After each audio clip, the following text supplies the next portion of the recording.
EV ไม่ได้ย่อมาจาก Electric Vehicle แต่ว่า Evo แซวเล่นนะเบาะนวดเนี่ยถามว่าเทสลามีให้ไหมแค่เบาะลมนี่ก็ดีใจมากๆแล้วอ่ะขอบคุณครับพี่ขอบคุณครับเอาเบาะลมมาให้ผมสักทีอะไรเงี้ยแต่ม่านบังแดดผมอยู่ไหนอะไรเงี้ยไม่เกิน 500,000 มีรุ่นไหนบ้าง1 ใน 3คือตัวนี้ที่กล้าพูดได้เลยว่าคันนี้ถือว่าเป็นอีกหนึ่งเบนช์มาร์กของรถ C segment ที่เป็นไฟฟ้าคือหลายๆอย่างมันด้วยเอาง่ายอยากได้คันนี้ เอาแล้วครับทุกคนปี 2025 นี่คือมันแบบมันโหดอ่ะมันโหดร้าย ใครที่ไม่แกร่งพอจริงโดนคัด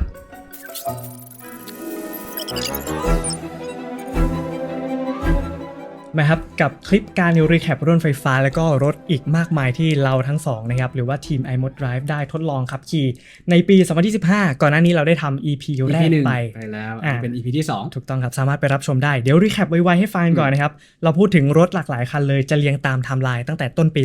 2025 ซึ่งพี่ต้อมนะครับก็ได้ให้คะแนนรถเด่นๆเฉพาะคันที่เราได้ full review เท่านั้นนะครับแต่จริงๆมีอีกหลากหลายคันเลย ranking ตอนนี้นะครับ Tesla Model Y Juniper ได้ไป9คะแนน MG-M6 9คะแนน Tank 300ดีเซล9คะแนน Seeker 009รุ่น7ที่นั่ง 8.5 คะแนน Mercedes-Benz EQS SUV 8.5 คะแนนแล้วก็ D-Paul S05 8 คะแนนนั่นเองครับเป็นต้องบอกว่าเป็นความเห็นส่วนตัวแล้วกันเนาะเพราะว่าแต่ละคนคืออาจจะชื่นชอบในรถสไตล์ที่แตกต่างกันแต่ในสิ่งที่เราได้มีประสบการณ์กับเขานะครับแล้วก็เอามาบอกเล่าให้กันก็เหมือนว่าโอเคคันนี้ถ้าจะให้ซื้อได้ไหมอะไรประมาณนี้มันก็จะมีส่วนนี้ในการตัดสินใจได้ด้วยครับผมก็คลิปนี้กับคลิปที่แล้วนะครับก็อยากจะเป็นเหมือนกับว่าเป็นเหมือนกับฟุตปริ้นท์ให้กับแฟนคลับหรือว่าแฟนๆของ iMod นะครับเพื่อมาดูว่าทางทีมงานเราคิดเห็นยังไงเกี่ยวกับรถคันนั้นๆหรือว่าสามารถ Q&A พูดคุยคอมเมนต์ใต้คลิปได้นะครับว่าสนใจรุ่นนี้เป็นยังไงบ้างดีไหมอะไรเงี้ยก็จะพยายามตอบให้ทุกคนด้วยนั่นเองครับโอเคสำหรับวันนี้ครับ EP 2เริ่มต้นด้วยอะไรดีน้องนนท์รถค่อนข้างเยอะเลยEP ที่แล้วจบไปด้วยนะครับ Ferrari ตัว Electrica ครับEP นี้ขอเริ่มด้วย Lamborghini ละกันถือว่าเป็นหนึ่งในพอร์ตที่เรามีโอกาสได้ไปพรีวิวรอบคัน Lamborghini Temerario นั่นเองครับ Temerario ใช่ตัวนี้เป็น Plug-in Hybrid ใช่ไหมเป็น Plug-in Hybrid แต่เขาจะไม่เรียกว่า Plug-in Hybrid เขาจะสลับระหว่าง PH เป็น HP HPV ก็จะใช้คำว่า High Performance Electric Vehicle ถูกต้องครับ High Performance Electric Vehicle ซึ่งคันนี้นะครับก็จะเป็นรับช่วงต่อจากฮูลาคันซึ่งฮูลาคันก่อนหน้านั้นจะเป็นตัวบล็อกเพียวๆ NA แต่ตอนนี้ก็คือเป็นขุมพลัง Plug-in Hybrid V8 นั่นเองก็ถือว่าเปิดราคามาค่อนข้างดีเลยครับถึงแม้จะเป็นเจนใหม่23 ล้านสำหรับแฟนๆ Lamborghini ถือว่าดีมากๆเครื่องมันบางคนอาจจะมองว่าเครื่องมันเล็กลงคือจาก V10 มาเป็น V8 ใช่แต่นี้มันจะได้ขุมพลังจากมอเตอร์ด้วยถูกต้อง Axle Flux 1 ตัว Axle Flux ด้วย Axle Flux 1 ตัวครับก็ประกบกับชุดเกียร์เลยแล้วก็ที่น่าสนใจก็คือสามารถลากรอบได้ถึง 10,000 รอบนั่นเอง10,000 รอบใช่ครับ 10,000 RPM ก็คือเห็นแบบสื่อต่างประเทศหรือว่าสื่อไทยครับที่ได้ไปทดลองขับก็โหลากกันมันเลยในเรื่องของเสียงผมว่ามันก็ยังได้กลิ่นอายของ Lamborghini อยู่นะครับก็สามารถวิ่งด้วย EV ล้วนได้แล้วก็ที่สำคัญคือคันนี้สามารถปรับในเรื่องของโหมด Drift Mode ได้เห็นสื่อต่างประเทศเขาก็ไปขับขี่กันมาก็ถือว่าเป็นอีกหนึ่งคันที่เรื่องของดีไซน์กับเทคโนโลยีต่างๆสามารถเชื่อมต่อ Apple CarPlay ได้เชื่อม Apple Watch ได้ทีนี้มันอาจจะดีตรงที่แบบว่าจอดรถอยู่ในบ้านกำลังจะขับออกมาก็ใช้ EV เดินออกมานิดนึงก่อนถูกต้องหรือว่าอยู่ในแบบบริเวณหมู่บ้านหรืออะไรอย่างเงี้ยก็จะได้ไม่คำรามมากเกินไปถูกต้องครับถ้าอยากจะคำรามก็ไปบนท้องถนนแทนนะครับใช่ครับ0-100 2.7 วินาทีนะครับแล้วก็ท็อปสปีด343 กิโลเมตรต่อชั่วโมงครับ300 กว่าเนี่ยครับเคลื่อน4 ล้อนั่นเองก็สามารถไปรับชมคลิปที่ผมเคยไปเป็นไงตอนที่ได้ไปสัมผัสได้ไป feel and touch ได้เข้าไปนั่งข้างในรถด้วยเข้าไปด้วยครับผมรู้สึกว่าคือรถซูเปอร์คาร์พวกนี้เราเห็นในรูปมันอีกแบบหนึ่งแต่พอเราไปเห็น proportion หรือว่า sizing คันจริงมันสวยมากๆเลยทั้งการเจาะช่องลมต่างๆมันเป็นคันแรกที่เห็นเรื่องของการทำ S-Duct ที่เขาเจาะช่องลมแบบว่าผ่านไฟหน้าทะลุเลยรวมถึงได้ทำrunning lightที่เป็น hexagon ก็เจาะช่องลมเหมือนกันแล้วด้านหลังก็เป็น exposed view ก็คือเหมือนกับหลังเปื่อยเห็นล้อแน่นๆถือว่าคันนี้สวยมากๆเลยนะโอเคต่อมาครับคันต่อไปครับ Haval S6 PHEV ตัวนี้ถือว่าเป็น minor change ของ Haval S6 PHEV คันแรกของ Haval พี่ก็เคยขับมาแล้วก็ตัวนี้มันดีขึ้นเหมือนความแรงมันก็ใกล้เคียงกันนั่นแหละประมาณ300 กว่าม้าแต่สิ่งที่ทำให้เป็นภาพจำของคันนี้คือแม้ว่าคือตัวแบตเตอรี่เหมือนเขาให้น้อยลงนะจากเดิมที่อยู่34ตอนนี้เหลือ27แล้วก็ตัวราคาพี่ว่ามันเรื่องของเน้นเรื่องของการทำราคาด้วยนะตอนนั้น ที่ให้มา 34K อ่ะมัน200กว่ากิโลอ่ะ อืม200กว่ากิโลแล้วขับได้จริงคือแต่200เป็นปลั๊กอินไฮบริด ครับ ที่ชาร์จ DC ได้ 50K แล้วก็ อืม วิ่งได้ไกลที่สุดในท้องตลาด ครับผม คือประมาณ2ใช้จริง200กิโลเมตรขึ้นไปอ่ะนี่คือใช้จริงนะที่ไม่ใช่จากสเปคนะครับตอนนี้เขาก็ลดระยะให้มันเหลืออยู่ที่150นะฮะแล้วก็เน้นเรื่องของการขับขี่ที่แบบอ่ะก็ ดีขึ้น เรื่องความอุ่นใจเนาะ ครับ คือ plug-in hybrid หรือว่ารถยนต์ที่แบตใหญ่ super hybrid ขึ้นมาใหม่เนี่ยมันก็เน้นความอุ่นใจแหละเดินทางไกลได้นะครับ100รวมกันนะฮะจากกับ150กับระยะทางของแบตเตอรี่และน้ำมันรวมกันก็ได้มากกว่า 1,000 กิโลนะครับตัวนี้พี่ว่ามันเป็น minor change ขึ้นมามันทำให้ภายในดูดีและน่าขับมากยิ่งขึ้นเสริมเทคโนโลยีมากกว่านะพี่มองเนี่ยเสริมเทคโนโลยีให้ดีขึ้นตามตลาดแล้วก็ปรับลดราคาลงมาให้เข้าถึงได้ง่ายมากขึ้นมันจึงเป็น PHEV เป็น มันเป็น CSUV เนาะตัวนี้ ครับ เป็น เป็น CSUV ที่ต่อสู้กับ Honda CR-V ถูกต้อง CR-V CR-V เลย แล้วก็ ใช่ พวก CX-3 ไหมหรือว่าใหญ่กว่า CX ต้อง CX-5 CX5 ครับ ต้อง CX-5 จริงๆมัน CX-5 ของทาง Mazda ครับผม ที่อยู่ไซส์ใกล้ๆเคียงกันใกล้ๆกับ Toyota Corolla Corolla Cross Cross คันนั้นที่คันใหญ่ๆนะครับแต่ว่าพวกนั้นเนี่ยก็จะมีพวกขุมพลังที่เป็น ICE ล้วนจะมีไฮบริดบ้างอะไรอย่างนี้แต่ตัวนี้ก็จะเป็น plug-in hybrid ใช่ก็ถ้าชัดเจนสุดก็ Celeron 6 DMI Celeron 6 DMI ในฝั่งของจีน จะตรง แต่ถ้าม ากกว่า ญี่ปุ่นก็แค่ CR-V เท่านั้นที่จะเป็น CR-V ไฮบริด นะครับตอนนี้ก็ได้คะแนนเรื่องของนั่นแหละเดิมทีตอน plug-in hybrid ของ Haval H6 ออกมาเคยคิดอยากจะได้นะตอนนั้นแต่ราคามันค่อนข้างสูงนะ 1.6 1.7 ถ้าจำไม่ผิดนะราคาเริ่มต้นแต่ตอนนี้ราคาเริ่มต้นถูกลงมาค่อนข้างเยอะกับ performance ที่เขาได้ก็ถ้าใครอยากจะเน้นใช้ในเมืองก็100 กว่ากิโลเมตรที่เขาให้มาก็น่าจะเพียงพอเดินทางต่างจังหวัดก็เน้นน้ำมันก็ได้หรือมีเวลาแวะชาร์จสัก10 นาที 15 นาทีเนี่ยก็เติมไฟกลับคืนมาให้ได้อยู่ชาร์จด้วย DC รถของ GWM อย่างแท้งที่เราเห็นเนี่ยพวกการดีไซน์ภายในเนี่ยพี่ว่ามันดูมีความพรีเมียมมากกว่า Haval นะพี่รู้สึกนะเท่าที่เห็นแบบอินทีเรียการตกแต่งภายในรู้สึกว่าแท้งให้มาดูหรูกว่าดูหรูกว่าในราคาที่มันใกล้ๆกันด้วยซ้ำหรือว่าแท้งถูกกว่าด้วยซ้ำดังนั้นคิดว่าถ้ามีการคือถ้ายังคงราคาพื้นอันนี้เอาไว้เข้าใจด้วยความที่ CSUV ราคายืนพื้นมันประมาณนี้เพราะสู้กับ CR-V ก็เป็นล้านต้นแล้วเนาะใช่ครับ ล้านต้น 1.399 ไปจนที่เราไปขับมาใหม่ใช่ไหมไปจนถึงตัวปลายนี่ก็ประมาณ 1.8 ใช่ 1.7 ประมาณนั้น ใช่คือถ้ามาเลเวลนี้พี่ว่าวัสดุภายในเนี่ยทำให้ดูพรีเมียมมากขึ้นนะฮะถ้าดูพรีเมียมมากขึ้นพี่ว่ามันจะพอฟัดพอเหวี่ยงกับตัวนั้นกับฐานคือฐาน CR-V มันใหญ่อยู่แล้วพวกเราที่อยู่ในประเทศไทยถ้าเป็นรถ CSUV เนี่ยนึกถึง CR-V ก่อนเป็นอันดับต้นๆเรื่องความเชื่อมั่นการขับขี่ใช่แต่รถของ Great Wall คือสำหรับ Haval เองก็ไม่ได้ขี้เหร่แต่ถ้าแบบใส่จูนนิ่งขึ้นมาอีกหน่อยเนี่ยภายในให้ดูดีไปน้องๆเวได้เลยเนี่ยคือเพราะว่าพี่ของ Haval ตรงเนี้ยที่เป็น SUV เวก็ดูพรีเมียมนะครับแต่อาจจะไม่ถึงตัวเวก็ได้ทำเรื่องของราคาเนี่ยพี่ว่าน่าจะช่วยได้เพราะว่าส่วนพวกระบบการขับขี่อะไรADAS เขามีให้หมดนะครับตัวนี้นะฮะถือว่าทำมาได้ดีก็สำหรับตัว S6 PHEV ที่เป็น Facelift ผมว่าก็ขับดีขึ้นกว่าโฉมก่อนหน้าให้คะแนนเท่าไหร่ครับ8ครับ8นะครับโอเคครับอยากให้ปรับปรุงในเรื่องของภายในให้มันโอเคหน่อยแล้วก็พี่ว่า Haval H6 มันทำหล่อกว่านี้ได้อีกนะไม่ถึงรูปโฉมครับปรับปรุงหน่อยมาตระกูลคล้ายๆแท้งเท่ๆอะไรอย่างเงี้ยมันจะดูแบบดูดันขึ้นมาอีกประมาณนึงเป็นดูดันที่แบบเน้นใช้งานในเมืองอะไรเงี้ยที่ไม่ได้ดูแบบดุเกินไปครับประมาณนี้โอเคครับไปกันต่อครับสำหรับคันที่3 Ion UT ครับเรียกว่าคันนี้มาแรงแล้วไม่พอเราทั้งสองก็ได้สัมผัสค่อนข้างหลายรอบนะครับพี่ต้อมคิดว่าไงครับสำหรับคันนี้ภาพจำของพี่นะ Ion UT ถือว่าเป็นการยกระดับของ Ion อีกครั้งหนึ่ง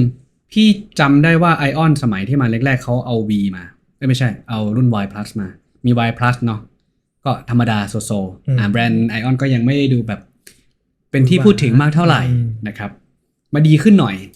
หัวชันขึ้นอีกหน่อยเพราะ Ion V แล้วอันที่2เนี่ยคันนี้แหละมาพุชอัพขึ้นอีกตอนนั้นมี V กับ Hypertech แล้วกัน Hypertech กับ V มาช่วยกันแต่ V ได้มากกว่านะครับ Hypertech ก็มาดูเรื่องความหรูหราแต่ UT เนี่ยมาดึงให้กราฟของIon กระโดดขึ้นไปเยอะเพราะอะไรเพราะด้วยความที่เป็นรถเซกเมนต์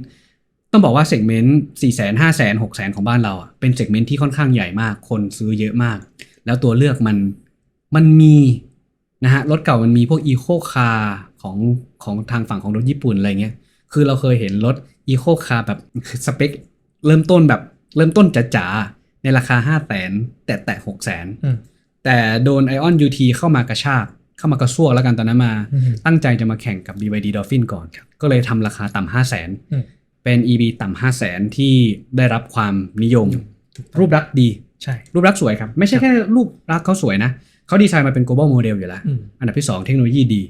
คือเหมือนเอาเรื่องของตัวช่วยการขับขี่ของ Ion V มาด้วยเท่าที่เราเห็นคือแบบโอ้ยดีนะมี L2 มาให้ได้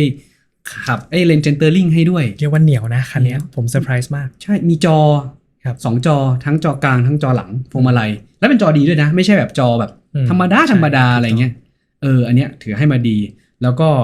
เรื่องของความคอมฟอร์ตของตัวรถแม้ว่าหลายๆคนอาจจะบ่นว่ามันนุ่มจนเกินไปแน่นอนครับเรื่องถ้าขับเร็วมากเกินไปเนี่ยมันก็จะมีอาการนุ่มคือโชคมันก็ยังอ่อนอยู่ดังนั้นในรุ่น500เนี่ยเขาก็เลยปรับโชคให้มันดีขึ้นแข็งขึ้นอีกนิดนึงนะครับแต่ส่วนตัวเริ่มต้นเนี่ยพี่ว่าแค่ราคา 400,000 กลาง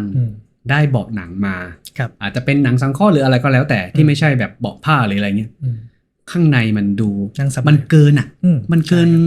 เฮ้ยนี่รถ 400,000 ได้ขนาดนี้แล้วเหรอถูกต้องครับชาร์จไฟก็ประมาณ 60-70K แล้วก็ภายในอินทีเรียแบบดูทันสมัยคลีนแล้วก็ปรับให้เป็นห้องนั่งเล่นอะไรคือยัดฟังก์ชันออกมาให้ได้ค่อนข้างเต็มในราคาที่คนทั่วไปเข้าถึงได้ 400,000 นี่คือแบบโอ้โหใช้แบบไม่ต้องคิดเลยอ่ะนี่แหละมันก็เลยเป็นทำให้เรามีภาพจำของคันนี้ที่ค่อนข้างประทับใจเพราะว่านนท์เป็นคนรีวิวรุ่นนี้ใช่ไหมต้องได้รีวิวตอนนั้นนนท์รู้สึกไงบ้างก็พอได้ขับตั้งแต่จากกรุงเทพกลับมาเชียงใหม่เลยก็รู้สึกเซอร์ไพรส์หลายอย่างมากๆมันเรียกว่าเป็นรถหนึ่งคันที่มันโอเวอร์ออลดีจริงๆแล้วณตอนนั้นราคา 400,000 มันก็เลยเฮ้ยทำให้มุมมองเราเปลี่ยนไปแล้วมันเป็นครั้งแรกที่ผมขับเซกเมนต์เนี้ยต้องยอมรับว่าผมขับเซกเมนต์เนี้ยหลายแบรนด์เยอะมากๆพี่ต้อมแต่คันนี้เป็นคันแรกเลยที่มันนุ่มได้ขนาดนี้เพราะว่าถ้าคนที่ไม่ได้ขับเร็วอะไรขนาดนั้นแฮปปี้มากในถนนบ้านเราแล้วก็ไปเจอยูเซอร์ต่างๆเขาก็แชร์ด้วยนะครับว่าเฮ้ยติดตามเราแล้วก็ใช้จริงเขาก็บอกว่ามันแฮปปี้ก็ไม่ได้ต้องแบบถามว่าย้วยไหมมันย้วยแต่ว่าการใช้งานจริงในถนนประเทศไทยผมว่าตอบโจทย์ครับเห็นหลายคนก็ดูแฮปปี้สำหรับการใช้งานอยู่ที่ด้วยครับสำหรับคันนี้ถ้าพี่ให้คะแนนนะพี่ว่าเป็นรถที่น่าซื้อคือถ้าพี่บอกว่าพี่ให้9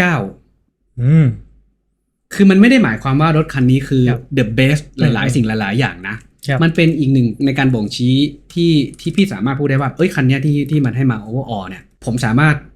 แนะนำให้คนซื้อได้ณปัจจุบันแล้วถึงช่วงเวลายังอยู่หลายๆคนชอบเดินมาถามพี่มากเลยไม่เกิน 500,000 มีรุ่นไหนบ้าง1 ใน 3คือตัวนี้หรือว่า1 ใน 2คือตัวนี้ด้วยซ้ำที่บอกว่าจะให้เลือกท็อป 2 เลย1 ใน 2ไม่1ก็2คันนี้อยู่ที่ว่าคุณจะชอบแบบไหนครับผมเพราะมันมีแฟกเตอร์หลายๆอย่างคือเรื่องศูนย์บริการ Ion ก็เยอะนะ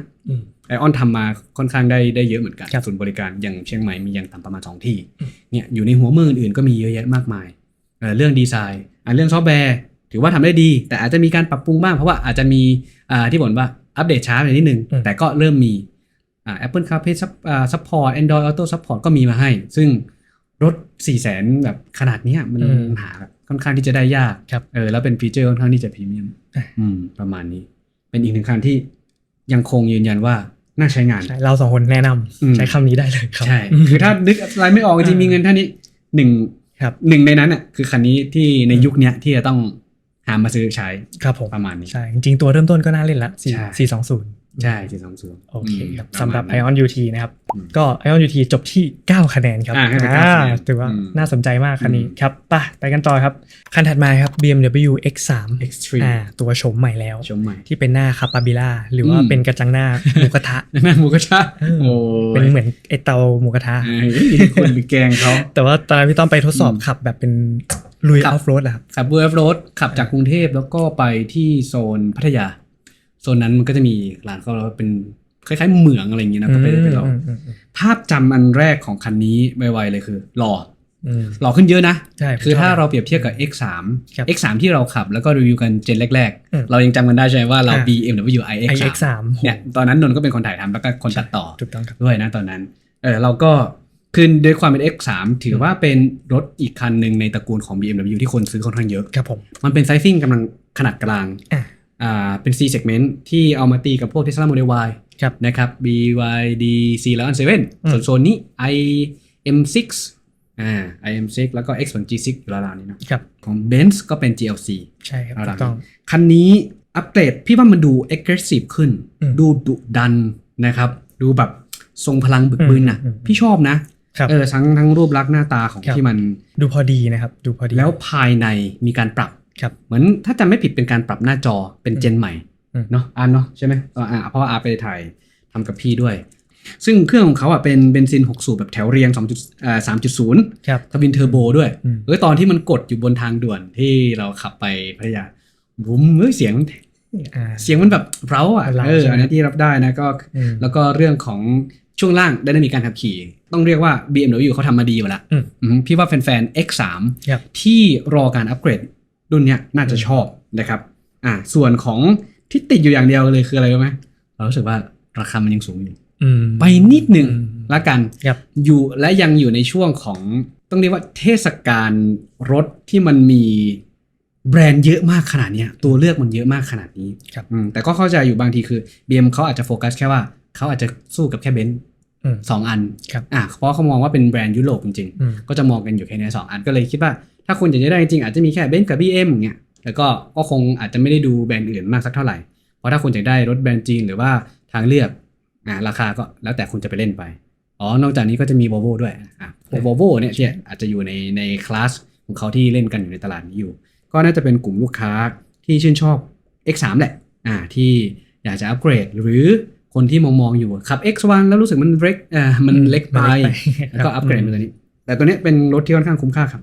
สนุกในการใช้งานเกียร์อัตโนมัติ8 สปีดนี่คือเปลี่ยนแล้วแบบสมูทเท่าที่ลองได้ครับพี่ต้อมได้ขับตัวที่เป็น M50 X-Drive ใช่ไหมทั้งสองเลยสลับกันครับตัวถ้าชอบคือตัวนี้แหละX3 M50 X-Drive นี่แหละแบบโอ้โหมั่นใจครับโอเคไปกันต่อครับสำหรับคันต่อไป Zeekr 7X โอ้โหคันนี้ถ้าจะบอกว่ามันคือรถที่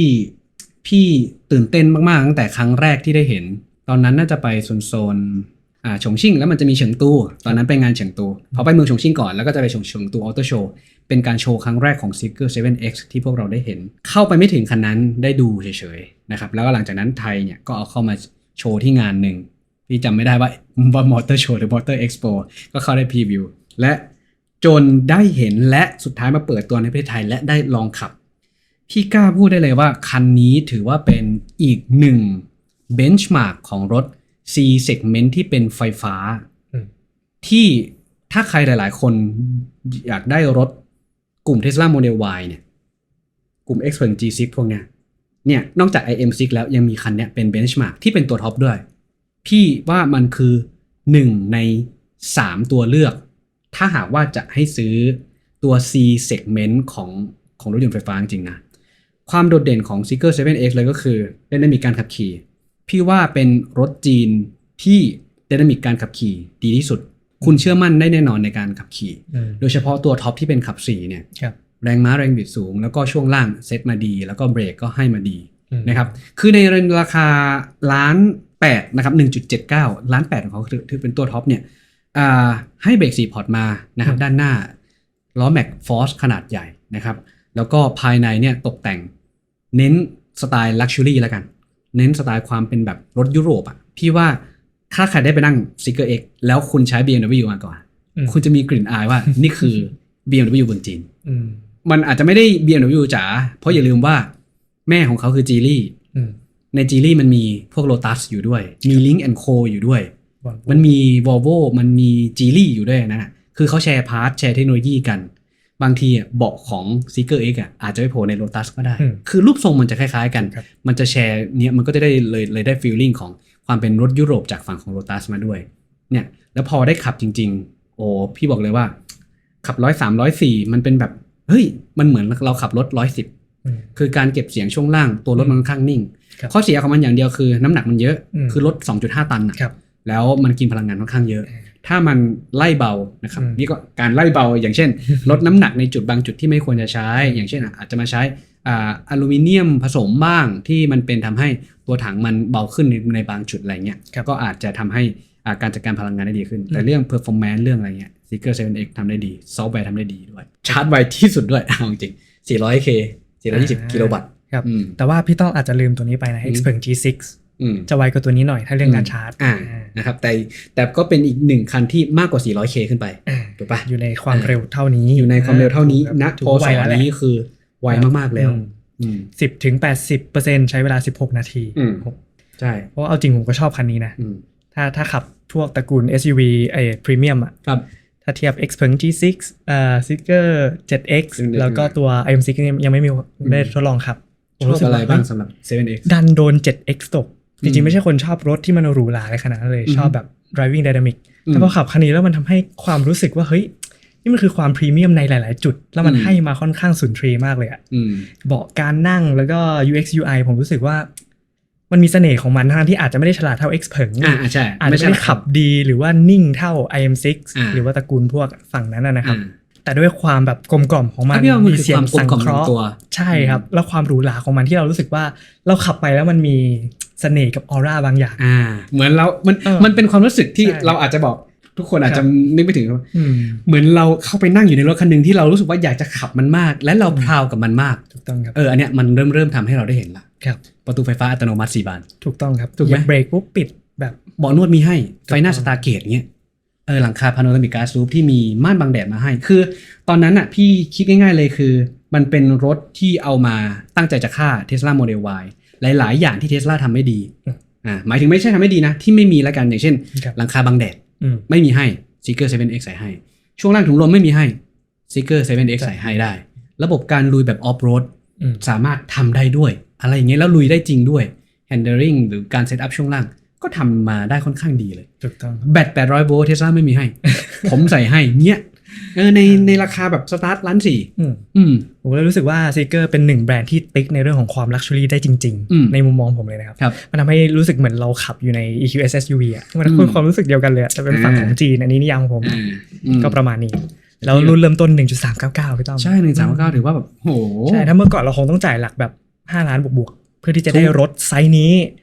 ฟีลลิ่งแบบนี้ช่วงล่างแบบนี้และออปชันแบบนี้ 3-4 ล้านอัพแน่นอนถ้าแบบอยากได้แบบนี้คือแค่ประตูไฟฟ้าอย่างเดียวโหคุณก็เป็นหลายแสนแล้วนะ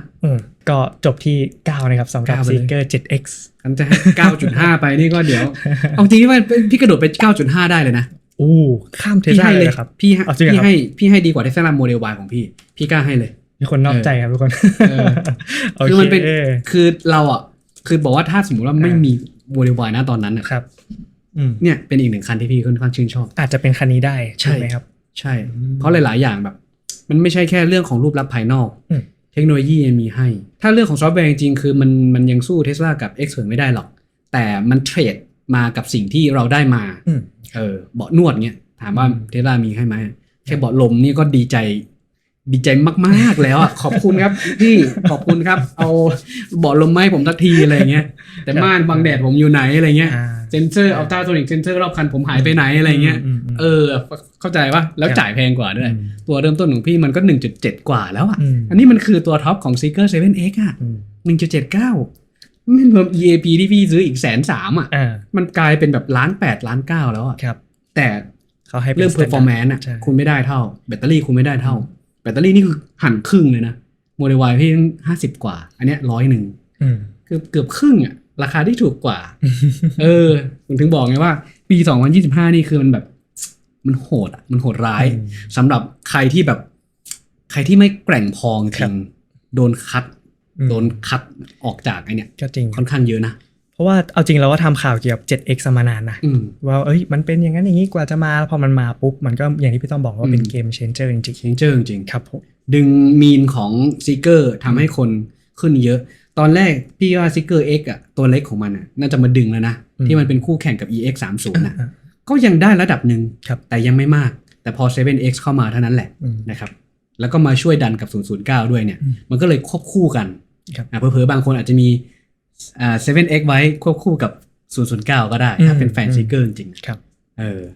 ขับในเมืองเอาตัวนี้ไปอย่างเงี้ยขับแบบชิวๆ2 คนเนี่ยอันนี้แต่ถ้าอยากแบบสบายๆก็ไป 009 ประมาณนี้ก็จริงครับโอเคครับไปกันต่อครับ Volvo EX30 คันที่ผมได้ลองเป็นตัว Cross Country ครับเป็นทริมใหม่ที่เพิ่มการตกแต่งให้สามารถออฟโรดได้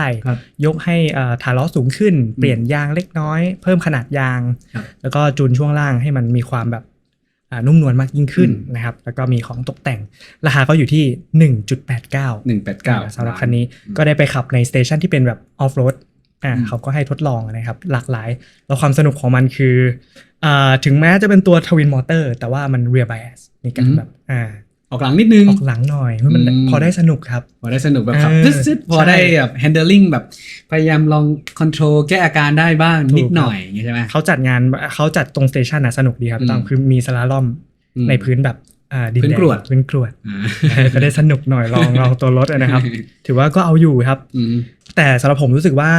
การใช้งานยังรู้สึกว่าตัวรถแอบติดนุ่มไปหน่อยอาการโครงเคลงในย่านความเร็วต่ำแอบเยอะไปหน่อยแต่ว่าถ้าเป็นบอกนี้คือด้วยความที่เป็นสไตล์ cross country เนาะแล้วเวลาเข้าไปในพื้นที่ขรุขระมันก็จะนุ่มเลยนะถูกต้องนุ่มเลยเพราะว่าในพื้นที่ขรุขระปกติเราจะไม่ขับรถเร็วอยู่แล้วใช่ไม่มีใครไปขับ50-60อยู่บนถนนแบบขรุขระขนาดนั้นถูกครับส่วนมากก็หลายๆอันสัก30-40ถ้าเป็นถนนที่มันเป็นแบบก็เรียกว่าเป็นถนนแบบคลื่นหินคลื่นอะไรกรวดอะไรเงี้ยเห็นมันเซตอัพทำให้ตัวกราวคีเลนมันสูงขึ้นด้วยใช่ครับเนาะแล้วก็ตัวบอดี้รอบคันมันจะมีส่วนที่แต่งให้แบบสมบุกสมบันขึ้นทำให้เป็นรอยได้ยากขึ้นแล้วมีชุดแต่งเพิ่มเติมเอาเป็นว่าเขาก็อยากให้ไอ้รถไฟฟ้าคันจิ๋วเนี่ยสามารถไปลุยได้ตอบโจทย์กับคนที่มีไลฟ์สไตล์อีกรูปแบบหนึ่งนั่นเองก็รูดเนียนๆครับสำหรับพื้นออฟโรดแบบนั้นก็ประมาณนั้นครับครับผมอยากให้คะแนนไหมคันนี้เรียกว่ายังไม่ได้ใช้ชีวิตกับมันในออนโรดจริงๆดีกว่าเป็นเทสต์ไดรฟ์สั้นๆเนาะถ้าเทสต์ไดรฟ์เราขอยังไม่ให้คะแนนดีกว่าก็เลยยังไม่อินยังไม่อินเหมือนแบบ 7X ทำไม2คนนี้พูดแล้วสายตาวาวจังเพราะนนท์เป็นคนขับไปคืนใช่ไหมต้องก็เลยได้แบบลองแบบ700 โลจริงๆเพราะพี่ขับมาใช่ไหมพี่ขับมาต้อมขับมาผมขับกลับนะครับนั่นก็เลยเป็น EP ที่ใน EP 1ที่พี่บอกว่าเป็นปีนี้เป็นไงบ้างปวดหลังครับขับรถกันยาวๆแบบแอบเหนื่อยจริงๆแต่ว่าเพื่อประสบการณ์ที่ได้แล้วกันเพราะว่าถ้าเราใช้ชีวิตอยู่กับมันไม่มากพอเราก็ถ่ายทอดยากกลับมาไม่ได้มากพอเราพวกเราจะเน้นแบบนี้เพื่อให้ทุกคนได้แบบเนี่ยลองใช้งานจริงๆนะอย่างเงี้ยแม้ว่าเราไม่ได้เป็นเจ้าของรถคันนั้นจริงๆนะครับจะเป็นเจ้าของทุกคันมันก็ไม่ได้เนาะ โอเคต่อไป Santa Fe ไปกันต่อครับคันที่21ละ Hyundai Santa Fe ครับเป็นรถ1คันที่เป็น D segment 7 ที่นั่งของทางฝั่ง Hyundai แล้วก็เป็นดีไซน์บ็อกซี่คู่แข่งของเขาไปชนกับใครบ้างถ้าคู่แข่งจริงๆถ้าไซส์นี้พิกัดเนี่ยนะครับมันจะต้องไปชนกับ CRV ไหมหรือว่าแทง500ตัวแทง500คือไซซิ่งมันเดียวกันเลยพิกัดความใหญ่ใกล้เคียงกันเลยแล้ววันที่ผมไปเทสมีพี่สื่อช่องหนึ่งขับแทง500มาพอดีเขาได้รถเทสมาตัวอะไร Dark Edition Night Edition นั่นแหละแล้วก็จอด Black Warrior Black Warrior นั่นเลยครับจอดข้างกันคุยพิกัดไซซิ่งเดียวกันเลยถูกต้องครับแล้ว Santa Fe ก็เป็นขุมพลังไฮบริดครับถือว่าโหต้องซูฮกเรื่องของช่วงล่างฮุนไดมากๆพี่ต้อมเป็นรถที่ถ้าเราเห็นแค่ดีไซน์มันใหญ่มากเลยโอ้หลังดูบานๆใหญ่ๆเหลี่ยมๆไม่น่าจะขับได้ดีอาจจะโครงเคลงอันนี้ความคิดตอนแรกนะแต่พอไปขับแล้วโหมันนิ่งมันเกาะถนนมากๆมันหนึบมากๆเลยครับมันทำให้รู้สึกว่าโหนี่มันไม่แพ้รถยุโรปเลยใช้คำนี้ได้เลยนะพี่ต้อมนิ่งมากๆทั้งได้ลองขับนั่งแถว2แล้วก็แถว3ในย่านความเร็วประมาณ1ด้วยนะครับมันเป็นรถที่ขับดีมากๆเซอร์ไพรส์มากแล้วราคาเริ่มต้นก็อยู่ที่ 1.599 แต่ผมได้ลองตัวท็อปนะครับที่เป็นPrestige 1.749 เป็นเครื่อง 1.6 Turbo Hybrid แล้วก็ราคาก็ไปชนกับ CRV ตัวท็อปๆเนาะถูกต้องกับแท้ง500ตัวท็อปๆใช่แต่แค่ว่าพิกัดเรื่องไซซิ่งอาจจะใหญ่กว่าแล้วก็เป็นดีไซน์บ็อกซี่เป็น Front Wheel Drive เนาะไม่ใช่ Front Wheel Drive ครับโอเคที่อาจจะแพ้หน่อยก็อาจจะเป็นพวก 4 Wheel Drive ประมาณนี้ท่านเน้นแบบพวกไม่ได้แบบธุรกันดารไปลุยจ๋าอะไรเงี้ยเราก็คุยกันนะครับว่าเสียดายที่ไม่มีตัวขับ4เข้าบ้านเรามาแค่ Front Wheel Drive เท่านั้นครับเพราะว่าตัว Ground Clearance เท่าที่ดูคลิปของเราที่ไปนะมันก็แบบสามารถที่จะดีไซน์เพื่อลุยได้อยู่นะถูกต้องครับถูกไหมจริงๆทำได้แต่ว่าบ้านเราไม่ได้เลือกถ้าแบบมี 4 Wheel Drive มาให้เลือกด้วยนี่ก็น่าจะดีคืออย่างที่บอกตัว Hyundai ตอนที่เราพูดถึง Hyundai Ioniq 5ตัวนั้นถึงบอกว่าช่วงล่างของ Hyundai บอกเลยว่าไม่ขี้เหร่นะครับน้องๆยุโรปหรือว่าไปตีกับยุโรปได้เลยนั่นแหละครับกล้าพูดอย่างนี้ผมรู้สึกว่าแบรนด์เกาหลี underrate ไปหน่อยunderrate ไปนิดนึงในเรื่องของแบบความเขาเรียกว่า ผู้คนอาจจะยังไม่ค่อยรู้มันเป็นรถที่ขับดีนะ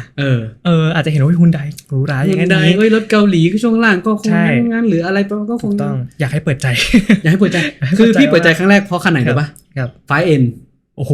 Ioniq 5N คือแบบเปิดโลกผมมากความรู้สึกที่เรารู้สึกว่าเหมือนตัวเรากับรถเราเองกับรถเป็นหนึ่งเดียวกันมันเป็นยังไงพี่ได้รู้ในรถคันนั้นเพราะว่าอยากจะเลี้ยวแม่งเลี้ยวแล้วตัวแบบเหมือนติดเกาะเราเกาะอยู่ถนนแบบตีตุ๊กแกในความเร็วสูงคือซัดกันเต็มที่แบบ180 190 200อะไรเงี้ยในสนามอันนี้คือมีเซฟตี้นะต้องบอกก่อนแล้วเรื่องเบรกเรื่องอะไรคือแบบมันเบรกดังใจแล้วเขามาเซตอัพแบบโอ้โหสุดจริงครับตัวมันก็เลยทำให้เราเรายิ่งได้มาฟังเรื่องของการดีไซน์ใน N series ของเขาเนี่ยฮุนไดมีของว่ะมีของนะไม่ใช่แบบว่าไก่กานะถูกครับผมบอกเลยว่าโอ้โหคือบางคนถ้ายังไม่ได้ลองขับจริงๆนะอย่าเพิ่งไป underestimate เขาหรือว่าไปดูถูกเขารถหลายคันถ้าคุณยังไม่ได้ลองขับจริงๆที่พวกผมพูดมาอาจจะไม่ต้องเชื่อเนี่ยซานตาเฟ่ที่นนพูดมาไม่ต้องเชื่อในสิ่งที่แบบว่าเราอย่างนี้แต่เอาไว้เป็นอ้างอิงเนี่ยไอ้หนุ่มคนนี้ไอ้หนุ่มหน้ารอคนนี้บอกว่าช่วงล่างมันดีมันเนี่ยเอาลองหน่อยสิเป็นยังไงสตาร์ทเริ่มต้น 1.59 เนี่ยมาลองหน่อยสิเดี๋ยวคุณจะได้รู้เองว่าเป็นยังไงนะครับโอเคประมาณนี้โอเคโอ้คันนี้อยากให้คะแนนมากแต่ว่าไม่ได้ครับ Test Drive สั้นๆวันเดียวเนาะโอเคไปกันต่อครับ BYD Seal 5 DMI ก็คือมาเพื่อชนกับ Yaris Active ตัวไฮบริดนั่นเองครับเข้ามาก่อนด้วยนะครับแล้วก็เปิดราคาที่ 699,000 บาทครับสำหรับตัวพรีเมียมก็ถือว่าDMI ก็คือเป็นรถ Plug-in Hybrid ของฝั่งของ BYD แล้วก็ประยัดอยู่ในเซกเมนต์ที่เป็นรถเก๋งที่เชื่อว่าทางฝั่งของ Toyota Yaris Active ขายดีมากครับBYD ก็ต้องการที่จะเจาะกลุ่มตรงนี้ด้วยคันนี้แหละครับ Seal 5 DMI ผมให้ภาพรวมมันก็คือเรียกได้ว่าแบบมีความใกล้เคียงเลยนะครับในกับคู่แข่งฝั่งของ Yaris Active เพราะผมก็เคยใช้งาน Yaris Active ประมาณเกือบปีพอไปขับคันนี้ก็รู้สึกว่าก็ถือว่าอยู่ในเกณฑ์ใช้ได้นะครับสามารถวิ่งด้วยไฟฟ้าไกล120 กิโลเมตรนี่ถือว่าเยอะแล้วนะครับสำหรับตัวพรีเมียมนะได้แบตเตอรี่ขนาด 18.3 กิโลวัตต์อาวร์แล้วความได้เปรียบของอันนี้มุมมองผมนะพอเป็นตัว Seal 5 DMI ของฝั่งจีนเนี่ยมันสามารถใช้งานคล้ายกับรถยนต์ไฟฟ้าได้จริงๆมากกว่าไฮบริดมันก็แน่นอนอยู่แล้วเราสามารถแคมปิ้งนอนบนรถได้ VTL ได้ใช่ VTL ได้นอนบนรถได้แต่ว่าน่าเสียดายคือเป็นเทสต์ไดรฟ์ระยะสั้นเลยยังไม่ได้แบบลองหลายๆอย่างพี่วิเคราะห์คันนี้แล้วกันหลังจากที่หลายๆคนบอกว่า Seal 5 DMI ไม่ค่อยปังเอาจริงๆพี่ว่าถ้าในแง่ของเทคโนโลยีมันอยู่อันดับต้นๆที่เราควรจะพิจารณานะActive ของ Toyota เนี่ยเราต้องดูก่อนว่าอย่างที่ผมเคยพูดไปว่ากลุ่มเซกเมนต์ราคา 4-5-6 แสน 7 แสนเนี่ยเป็นกลุ่มที่คนใช้เยอะแล้วคนที่มีแบบคือถ้าข้าม 8 แสนไปมันก็จะเริ่มไปเป็นพวก Civic พวกของ Toyota ก็ Altis แล้วเนาะซึ่งมันอาจจะสูงไปมันก็เลยอยู่กลุ่มของ B segment สำหรับรถยนต์ซีดานมันเป็นกลุ่มที่ซื้อง่ายขายคล่องแล้วก็พี่โตเขาโดดเด่นในเรื่องนี้อยู่แล้วคือรถเขามีหลาย segment ดังนั้น Yaris Active ก็เลยเป็นที่คาดหมายมันตั้งแต่พวก Vios แล้วถูกไหม Vios ในกลุ่มเนี้ยคนใช้เยอะมากนะครับมันก็เลยติดภาพลักษณ์อันนี้มาทาง BYD ก็เลยพยายามที่จะเจาะคือถ้าว่าในแง่เทคโนโลยีนะอันนี้นำเพราะว่าใช้เป็นแบบรถไฟฟ้าก็ได้วิ่ง100 กว่าในราคาประมาณนี้มันไม่มีนะปกติคือถ้าแบบว่าแต่ก่อนที่เป็น Plug-in Hybrid 30ก็รู้แล้ว30โลก็รู้แล้วใช้จริงได้แค่ประมาณ20กว่าด้วยซ้ำแล้วชาร์จแค่ AC อย่างเดียวอันนี้มี DC ด้วยไหมนี่มี DC มีด้วยครับมี DC ด้วยอาจจะไม่ได้แรงมากถูกป่ะแต่ก็มี DC ไว้ให้ได้ชาร์จนะครับแต่ว่าที่พี่ว่าเขาเรียกถ้าบอกว่าตกม้าตายมันอาจจะเป็นคำที่แรงมากเกินมันแรงเกินไปแต่พี่รู้สึกว่าถ้าใช้คำว่าอาจจะยังสู้ไม่ไหวนะตรงจุดนี้เพราะอะไรพี่ว่ารูปลักษณ์ถ้าลองคิดว่าเราเอาหน้าตาแบบนี้ใส่ไว้ในซีลBYD ซีลครับแล้วก็เป็น DMI คือมันผิดตรงที่ BYD ซีลมันหล่อเกินไปไง มันออกมาก่อนด้วยซ้ำอะไรอย่างเงี้ยถูกปะครับแล้วพอแบบแทนที่รถตัวที่เจนใหม่ออกมาหรือว่าเป็นรุ่นใหม่ออกมามันควรจะเป็นแบบเฟสที่มันแบบเท่ากับหรือมากกว่าแต่เนี่ยมันเป็นเหมือนการย้อนกลับไปนิดนึงมันเป็นเหมือนโมเดลที่ค่อนข้างที่จะแบบล้าไปนิดนึงแล้วพอ Active มันมาปรับนะยุคนี้แล้วมันดูหล่อขึ้น อย่าลืมว่าคนดูเรื่องของความหล่อความเท่ของตัวรถภายนอกด้วยแม้ว่าภายในอ่ะคือเขายังไม่ได้สัมผัสไงแต่เขาอยากจะดึงดูดคนเขาต้องดึงตัวนี้เข้าไปก่อนราวๆนั่นแหละพี่เชื่อว่าถ้ามีการปรับปรุงอีกนิดนึงพี่ว่าคันนี้ก็มีโอกาสที่ทำตลาดแล้วไปได้ไกลครับเพราะว่าตอนนั้นผมเองก็ชูนะแล้วตื่นเต้นเพราะว่ามันเป็นครั้งแรกนะครับที่เราเห็นรถเก่งไซส์เนี้ยเราเป็นปลั๊กอินไฮบริดจริงๆเพราะก่อนหน้านี้เราจะไม่เห็นแบรนด์ไหนเลยนะญี่ปุ่นไม่มีแต่ยุโรปเองก็ต้องข้ามไประดับซีรีส์3 C Class เท่านั้นหลัก2ล้านใช่ครับ2ล้านอัพ3ล้านตอนนั้นผมเลยตื่นเต้นมากแต่น่าเสียดายที่ผมมองว่าคำว่า DMI อ่ะคนยังไม่เข้าใจด้วยคนยังไม่เข้าใจใช่ดูโอโหมดอ่ะดูโอโหมดเอาจริงมันคือจะเรียกว่าซูเปอร์ไฮบริดก็ไม่ผิดเพราะว่าไฮบริดที่เรารู้จักกันมันจะเป็นพวก HEV ที่เป็นไฮบริดเนาะก็มีแบตเตอรี่แบบบางคันไม่ถึง1กิโลวัตต์อาวด้วยซ้ำครับ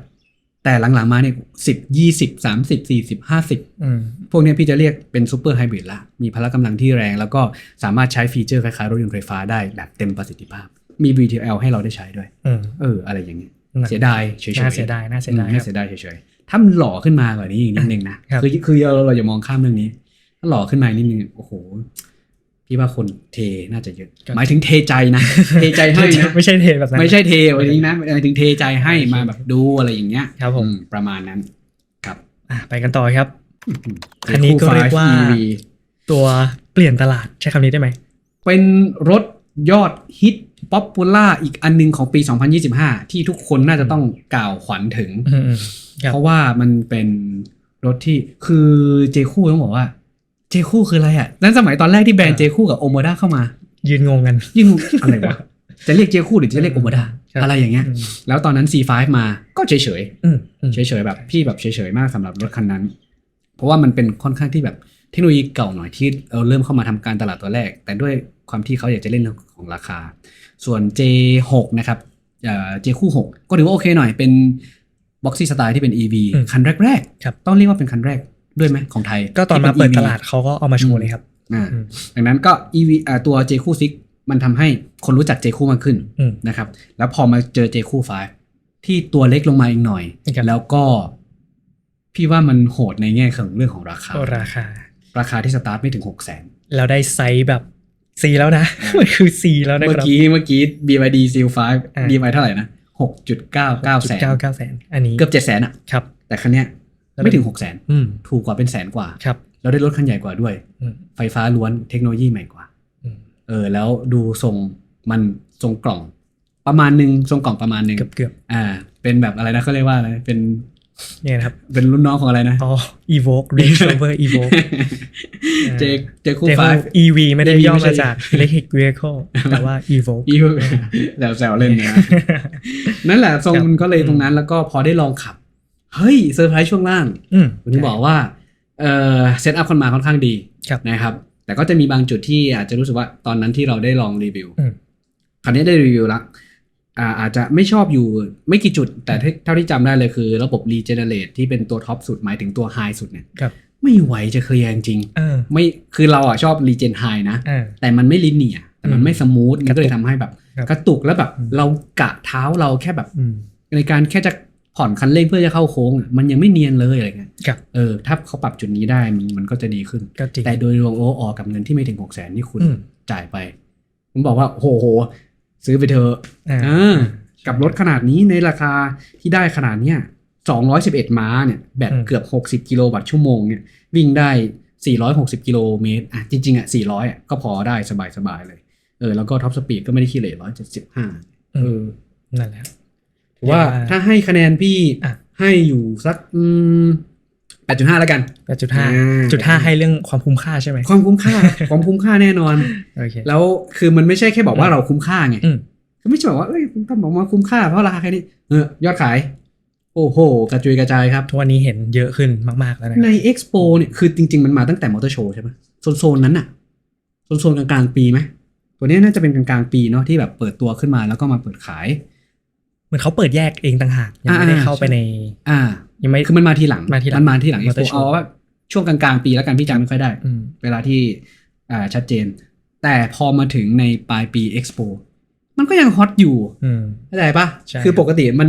รถรุ่นนึงมันออกมาแป๊บนึงมันก็จะดรอปแต่นี่มันก็ยังแบบอันนั้นอยู่กระแสเรื่อยจนล่าสุดก็คือราคาด้วยกลับมาใช้ราคาที่เขาประกาศไว้แต่แรก พี่บอกว่าขึ้นราคาเพราะอะไรเพราะพี่มองว่า ครับ คอนโทรลเรื่องของการจอง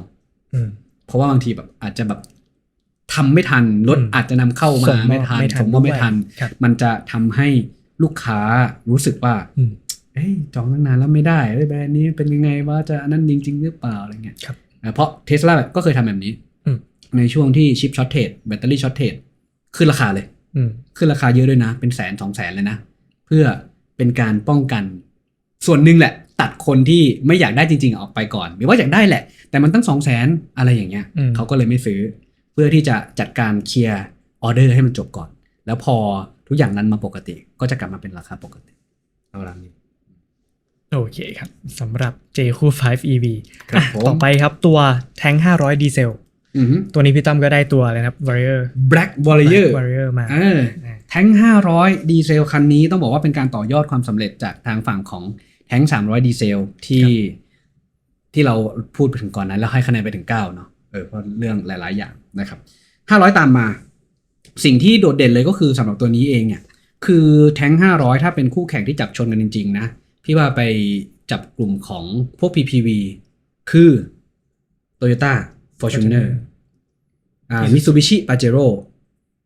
ฝั่งของ Isuzu ก็ MU-X โซนนี้นะครับที่แบบอันนั้นกันเลยนะครับ CR-V เนี่ยอาจจะไม่เท่าไหร่หรอกแต่มันก็เป็น7ที่นั่งได้แต่พี่ว่า7ที่นั่งของตัวนี้มันอาจจะดีกว่าได้ซ้ำนะครับไซซิ่งที่มันใหญ่กว่าแทง500ปรับลุกรอบนี้ดีเซลรอบนี้ปรับลุกเพราะว่าตอนที่เป็นแทง500 HEV อ่ะมันพยายามทำให้เป็นลุกของผู้บริหารหรูหราหน่อยมันมีโครเมียมมันมีอะไรหน่อยแล้วมันดูแบบเป็นรถในเมืองจ๋าจนเกินไปแล้วดูแบบ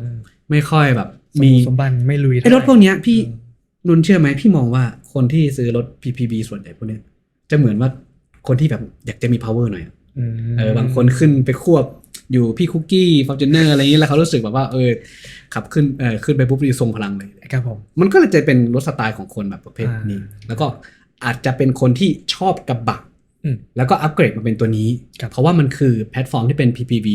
เหมือนกัน body on frame เหมือนกันจะได้ความแข็งแรงทนทานตอนที่500 HEV อาจจะยังไม่ประสบความสำเร็จมากด้วยความที่นั่นแหละเครื่องยนต์มันเป็น HEV อย่างเดียวเป็นเบนซินอย่างเดียวแล้วคนไทยยังติดน้ำมันดีเซลอยู่ตอนนี้ก็เลยมีการปรับปรุงค่อนข้างเยอะลุคภายนอกเปลี่ยนให้เป็นสีดำดุมากขึ้นนะครับมันก็เลยเป็นที่มาของชุดแต่ง Black Warrior ที่ออกมาจากโรงงานเลยดำดุเท่นะครับซึ่งแบบหลายๆคนก็เห็นแล้วตาลุกวาวและเป็นเครื่องดีเซลด้วยที่หลายๆคนคุ้นเคยเขาก็เลยหันมาสนใจรถรุ่นนี้มากยิ่งขึ้นแต่ข้อที่พี่คิดว่าเป็นที่จุดพิจารณาอีกหน่อยมันคือการเอาเครื่องบ็อกซ์เดียวของแทง300ดีเซลมาใส่พี่รู้สึกว่ามันเล็กเกินไปกับบอดี้ที่มันใหญ่มันก็เลยอาจจะยังไม่เพียงพอนะครับดังนั้นเนี่ยถ้ามีการปรับหน่อยคือตรงนี้ถ้าสมมติว่ามันไม่ไหวคือมันอาจจะคือถ้าเครื่องเล็กมันจะต้องใช้พละกำลังค่อนข้างสูงอัตราการกินพลังงานน้ำมันมันก็เพิ่มมากขึ้นอะไรอย่างนี้มากกว่านะครับภาพรวมเนี่ยพี่รู้สึกว่าตัวเนี้ยทำให้คนหันมามองแทง500มากขึ้นละด้วยรูปลักษณ์ที่เขาเห็นมากขึ้นแล้วก็ด้วยความเป็นดีเซลและอย่าลืมว่ารถทุกคันของ GWM มันมาพร้อมซอฟต์แวร์ที่โดดเด่นนะครับใช้แม้ว่าจะเป็นรถยนต์น้ำมันล้วนก็ยังใช้แอปพลิเคชันได้นะครับตัวนี้ถือว่าเป็นอีกหนึ่งตัวเลือกแต่ถ้าหากปรับปรุงได้ดีมากยิ่งขึ้นนะครับอย่างเช่นตัวเครื่องที่เป็นบ็อกซ์ใหญ่มากยิ่งขึ้นหรือเอาจริงอยากเชียร์ให้เขาเอา500 High 4Z มานะครับซึ่ง High 4Z คืออะไรมันคือเป็นตัว Super Hybrid ที่จะมีแบตเตอรี่ขนาดใหญ่900โวลต์อยู่ข้างในนะครับเดี๋ยวยังไงรอมันจะมีคลิปหนึ่งที่อธิบายเรื่องของเทคโนโลยี High 4ให้ได้ฟังของ GWM เนี่ยมันจะมี High 4 High 4T High 4Z หนึ่งในนั้นคือ High 4Z ที่เพิ่งเปิดตัวมาต้นปี 2025 ที่พี่ไปเจอคันจริงที่ฉางไปซานที่ประเทศจีนมาคันนั้นบอกเลยว่าโหดเนี่ยถ้าหลายๆคนถ้าคนไทยหลายๆคนได้เห็นคันนี้นะพี่เชื่อว่ามีกลุ่มเนี้ยอยากจะได้รถแบบนี้ด้วยเดี๋ยวยังไงรอดูในคลิป High 4 ของ GWM ครับประมาณนี้ได้ครับโอเคเลยให้คะแนนหน่อยดีกว่าครับเพราะคันนี้ก็ full review ถูกไหมครับคันนี้ full review พี่ให้ประมาณ 8.5 แล้วกันครับ 8.5 นะครับปรับปรุงดีขึ้นหลายจุดแต่ก็บางจุดก็อย่างที่บอกเรื่องของตัวบอลเครื่องพี่ว่ามันยังเล็กไปหน่อยครับถ้าเป็น 3.0 ได้ก็น่าจะยังดีน่าจะดีโอเคมันน่าจะแบบมีขุมพลังอะไรที่เพิ่มขึ้นหน่อยอะไรด้วยความที่รถมันใหญ่ประมาณนี้ครับแต่เรื่องของการดุยสมบุกสมบัน ตระกูลแท้งยังไงคุณไว้ใจได้แน่นอน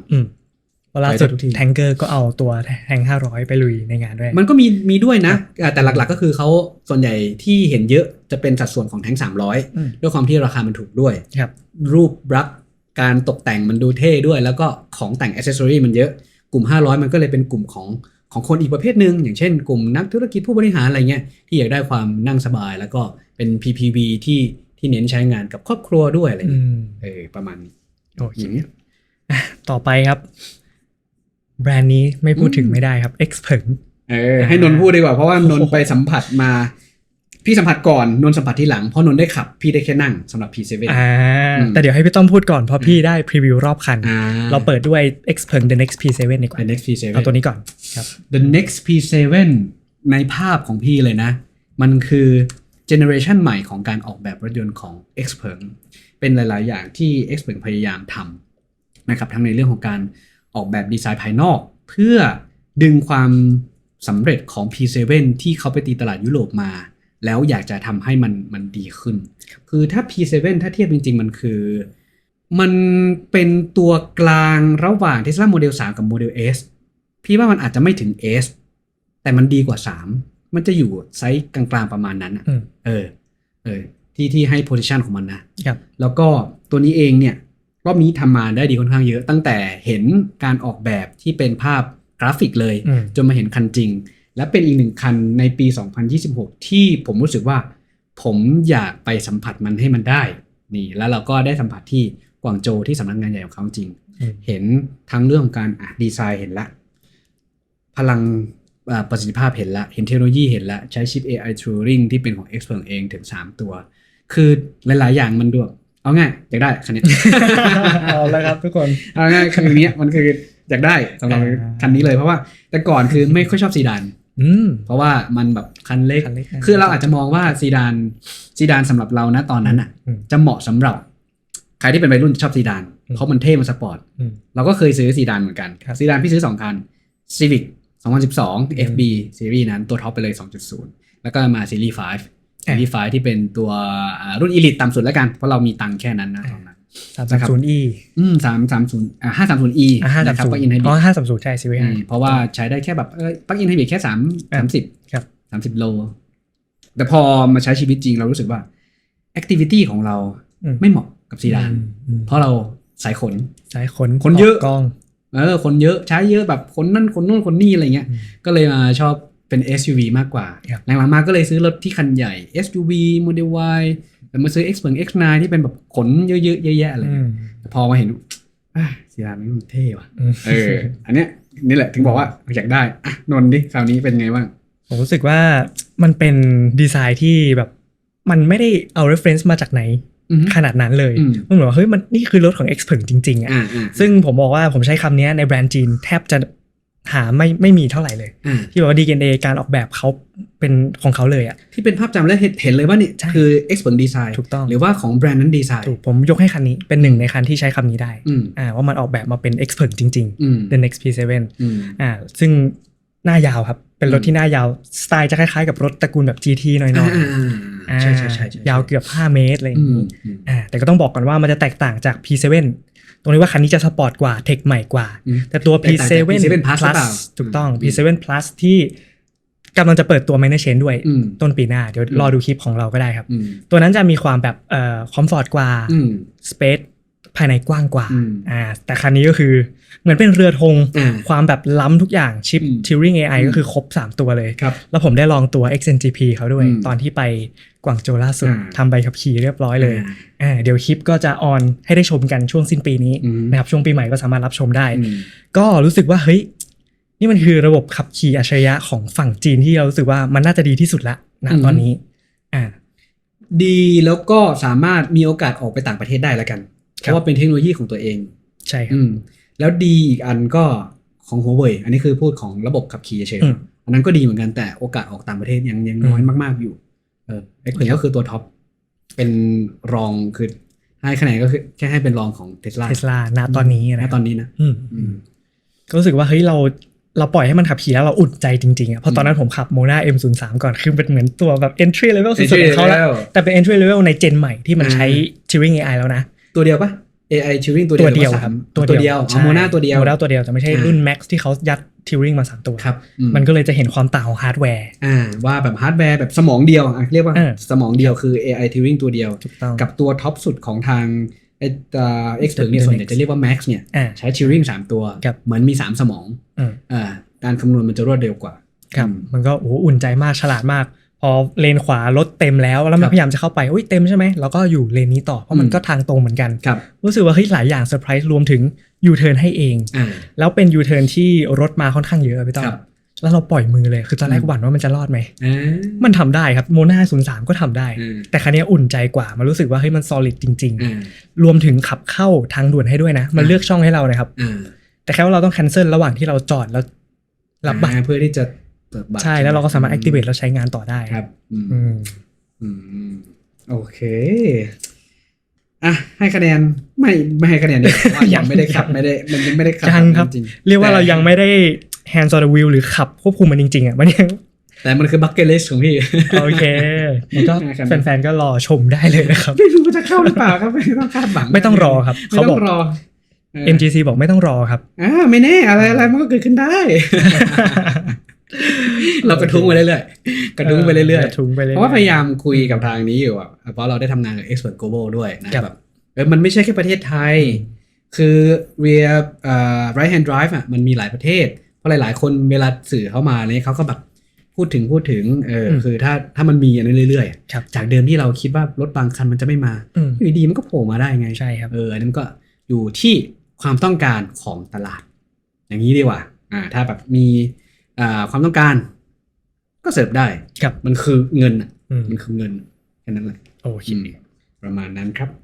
ส่วน Mona M03 เดี๋ยวไวๆเลยแล้วกันเพราะว่าได้ลองนิดเดียวเท่านั้นก็ถือว่าเป็นรถเขาเรียกว่าเป็นแบรนด์ย่อยก่อนบัดเจ็ตคาร์ที่ Expert ตอนแรกจะแยกออกมาเลยนะครับจะไม่ได้ใช้ห้อยว่า Expert เลยใช่มีช่วงหนึ่งแต่สุดท้ายเขาตัดสินใจว่าก็ต่อด้วย Expert นั่นแหละแต่ว่าให้เขารู้ว่ามันคือ entry level ที่สุดซึ่งราคาที่จีนตีเป็นเงินไทย 500,000 ประมาณ 500,000 บ้านเราหรือครึ่งหนึ่งของ Tesla Model 3 ที่จีนแต่ว่า XNGP หรือ Full Self Driving ได้ไปชมคลิปได้ครับผมลงไปแล้วบอกแล้วไงมันโหดโลกสมัยนี้มันโหดนี่ลดไม่ถึง 600,000 บาทถ้าคือตัวท็อปถ้าสมมติถ้าเป็นตัวอัปเกรดขึ้นไปมันก็ประมาณ 600,000 แหละแต่ไม่ถึงล้านทำ Full Self Driving ได้ถูกต้องนี่แหละถึงบอกได้ว่าโลกมันเปลี่ยนไปแล้วเกมเชนเจอร์อีกแล้วโลกมันเปลี่ยนไปแล้วครับถ้าแบบเรายังยึดติดอยู่กับของเก่าๆนะบางคันนึงบอก 700,000 800,000 ยังอะไรต่างๆยังไม่ได้มาที่มันควรจะได้เลยไม่มีแต่ก็อาจจะไม่ถูกใจคนที่ชอบขับเองเท่าไหร่นะครับโอเคประมาณนั้นไปกันต่อครับ Xpeng-G อีกนิดนึงมันเป็นเรื่องของความปลอดภัยแล้วกันคือบางคนจะมองว่าจะปล่อยให้มันขับเองไปทำไมอะไรเงี้ยคืออย่าลืมว่าไอ้พวกระบบ AI ตรงนี้บางทีคือใช่อยู่ณตอนที่มันช่วงเทรนด์มันอาจจะรู้สึกว่าเราไม่มั่นใจไม่ปลอดภัยแต่มันทำตามกฎนะมันทำตามกฎหมายมากกว่าคนขับนะเชื่อปะเห็นป้ายจราจรดีเทคปุ๊บก็ความเร็วเท่านี้คุณก็เซตเข้าไปกำลังจะแซงรถข้างหลังมาเห็นว่าไม่ปลอดภัยแล้วไม่ไปนะเพราะว่ามันไม่ปลอดภัยจะไปทำไมอย่างเงี้ยแต่บางคนก็แบบไม่สนใจไปเลยปึ้งแล้วก็ชนท้ายกันอะไรอย่างเงี้ยคือดังนั้นมันมีแฟกเตอร์ตัวนี้เข้ามาเกี่ยวข้องด้วยนะครับเราพูดนะตอนนี้คนทั่วไปอาจจะยังไม่เห็นภาพเยอะสักเท่าไหร่แต่รอดูสักประมาณ2030พี่ว่าถ้าอะไรมันแบบลงตัวขึ้นมาเยอะพี่ว่าเรื่องเนี้ยมันจะส่งผลค่อนข้างเยอะเกี่ยวกับเรื่องของการลดอุบัติเหตุโอเคครับเอาละคันที่26ครับ Xpeng G6 ตัว facelift หรือว่า minor change ครับที่ขายบ้านเราต้องได้ขับหรือยังนะครับยังเลยคันนี้ไม่ได้ขับวันนั้นที่มาแล้วพี่ไม่อยู่แล้วก็ให้นนท์ไปขับใช่ครับเป็นการเขาเรียกว่าเป็นรีวิวแต่ว่าอย่างรวดเร็วใช้เวลาอยู่กับมันแค่ประมาณ2ชั่วโมงเท่านั้นไม่ถึงด้วยซ้ำผมรู้สึกว่าทุกอย่างกลมกล่อมมากขึ้นการขับขี่ทำได้ดีขึ้นแล้วก็รู้สึกว่าไม่รู้คิดไปเองไหมนะครับฮาร์ดแวร์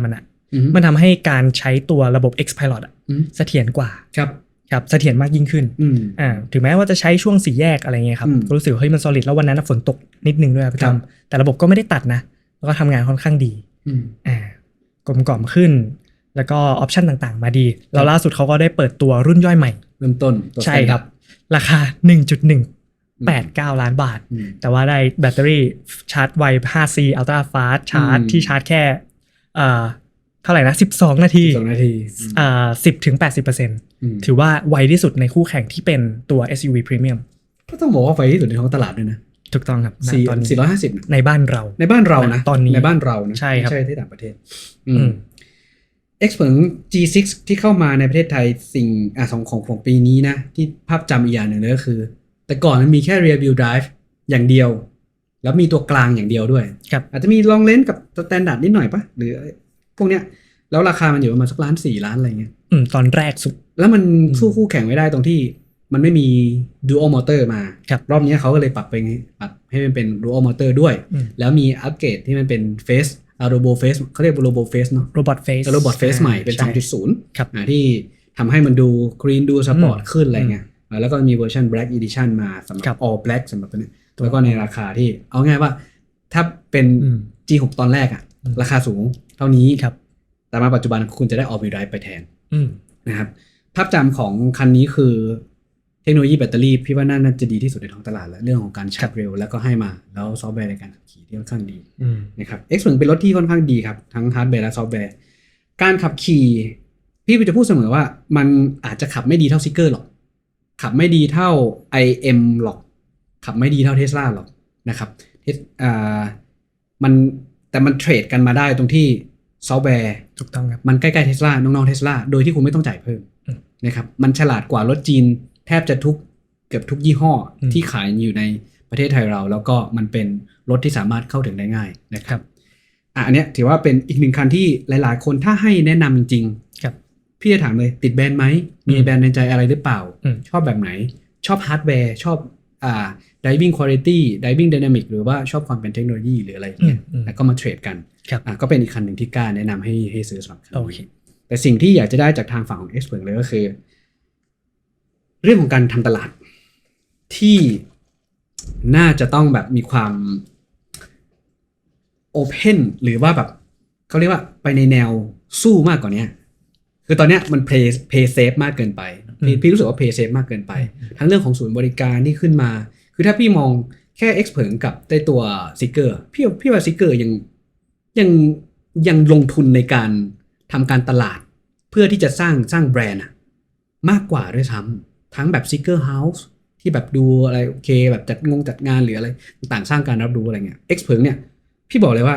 คล้ายๆสไตล์ Tesla เลยคือโปรดักต์มันดีอยู่แล้วแล้วโปรดักต์มันดีแต่อันตรงนี้อาจจะนิดนึงที่แบบว่าบริษัทแม่เขาไม่ได้มาเองด้วยคือ Seeker บริษัทแม่เขามาเองเขาแบบมีทุนในการทุ่มแล้วโมเดลที่เขาเลือกมามันค่อนข้างที่จะตรงใจของไทยพี่ยอมรับอย่างหนึ่งว่าตอนที่Xpeng เข้ามาแรกๆพี่ว่าราคามันไม่ใช่มันแพงไปครั้งแรกสุด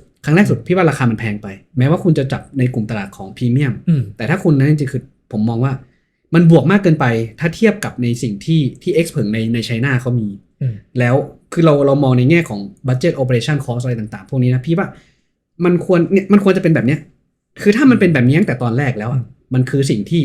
น่าพอใจแล้วจริงๆพี่ว่าสามารถอาจจะลงไปได้อีกนิดนึงด้วยซ้ำแต่มันอยู่ในกลุ่มนี้แหละมันก็จะอยู่ในกลุ่มที่เป็นพรีเมียมในสตาร์ทประมาณเริ่มล้านต้นมันยังโอเคถูกปะแต่ก่อนนี้คุณเข้ามาโหสตาร์ทก็แบบ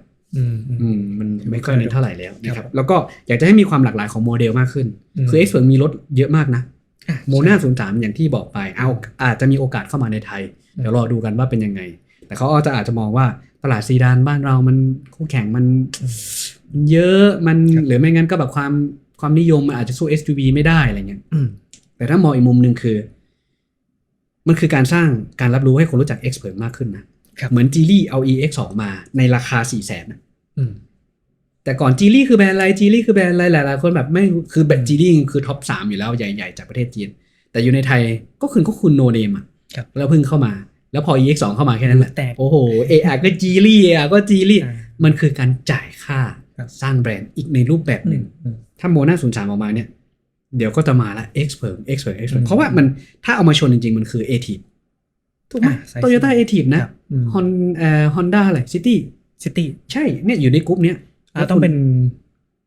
City อยู่ในกลุ่มเนี้ยไซส์น่า Civic มากกว่าใช่ไซส์ Civic แต่ราคามัน City ไงโอเคแต่ราคามัน City ก็จะคอมแบบนี้มันก็จะคอมแบบนี้มันจะทำให้คนก็จะรู้จัก Xpeng มากยิ่งขึ้นมี G9 อีกมี REEV เทคโนโลยีใหม่ล่าสุดอีกที่ขับได้ตั้ง 1,650 กิโลรวมกันน้ำมัน1ถัง แบบของเยอะมี P7 มี P7 Plus มี G7 อะไรเงี้ย คือเยอะมาก คือมันจะต้องแบบเข้าใจอยู่ว่าในการทำธุรกิจว่าเราชูสมานี้สิแบบก็ได้ขายแน่นอนชัวร์อะไรเงี้ยถ้าสมมุติว่าบริษัทแม่มาเองคืออยากจะให้พี่หวังว่าอยากจะให้ผลักดันอย่างนี้ดีกว่า Expert คือค่อนข้างที่จะเป็นบริษัทแม้ว่าจะเป็นสตาร์ทอัพที่เกิดมาพร้อมๆกับพวก Neo แล้วก็ Li Auto แต่อย่าลืมว่าณปัจจุบันตอนเนี้ยเขาคือพาร์ทเนอร์ของ Volkswagen Volkswagen คือใครเครือที่ใหญ่สุดอันดับต้นๆของโลกนะครับอันดับต้นๆของโลก Volkswagen อันดับต้นๆของโลกถ้าเขามองไม่เห็นความพิเศษของ Expert เขาก็จะไม่ไปจับมือทำไมเพราะเขาจะใช้ระบบ VLA ด้วยนะในรถของ Volkswagen เองเขาแชร์เทคกันแล้วต่อไปอ่ะคือเครือ Volkswagen ทำอะไร Porsche ใช่ไหมโอ้เยอะแยะเลยครับ Porsche Volkswagen มีอะไรอีกเยอะแยะมากมายเยอะครับนั่นแหละพวกเนี้ยเดี๋ยวเทคโนโลยีเนี่ยก็จะถูกถ่ายทอดไปจากการร่วมมือซึ่งกันและกันประมาณนี้ครับคะแนนครับคะแนนพี่ไม่ได้ขับนะสำหรับผมนะขอให้เลขแปลกหน่อยแล้วกัน 8.8 ครับ 8.8 ให้ 8.8 ยังเกาะแก๊งอยู่สำหรับคันนี้นะอย่า888นะเสียวนะ888นะ 8.8 ก็พอนะ 8.8 นะครับโอเคเดี๋ยวมา 8.88 ครับเนี่ยงนนี่พี่เสียวเลยนะต่อมา27ไปกันต่อครับดีพอลอันนี้จะเป็นตระกูลของอวตารที่พี่ต้อมได้ไปที่จีนนะครับทริปพวกดีพอล S09 อันนี้โอเคได้ลองมี S07 ใหม่แล้วก็ Avatar 07 ด้วยอันดีพอล S09 ก่อนตัวนี้ยังไม่เข้าไทยนะแม้ว่าอยากจะให้เข้าเราไปฟังสักนิดนึงมันเป็นไซส์เซกเมนต์พวก Fortuner แหละตระกูลดีเซกเมนต์ตระกูลเลข9ไซส์ดีเซกเมนต์เดี๋ยวเราไปตามฟังอีกทีนึงก็ได้นะครับไปดูคลิปก็ได้เป็นรถที่ค่อนข้างทำขึ้นมาดีเป็นการยกเกรดระดับของ D-Pol ให้สูงขึ้นอีกคือเรามี7นะฮะมี07ของ D-Pol แล้วตัวเนี้ยมันหรูหรามันฉลาดมันดีขึ้นเยอะคือมันจะเป็นเซกเมนต์ที่คนจะอยากได้ MPV แต่ไม่ชอบขับรถตู้ตัวนี้จะมาตอบโจทย์นะครับเป็นรถที่ค่อนข้างที่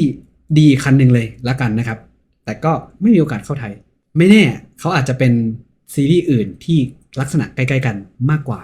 เดี๋ยวรอลุ้นกันนะครับอันนี้ก็ลองคุยอยู่ถือว่าเป็นอีกหนึ่งคันที่ค่อนข้างดีผมได้ลองแล้วมีระบบขับอัตโนมัติด้วยถ้าจำไม่ผิดตัวนี้นะลองไปดู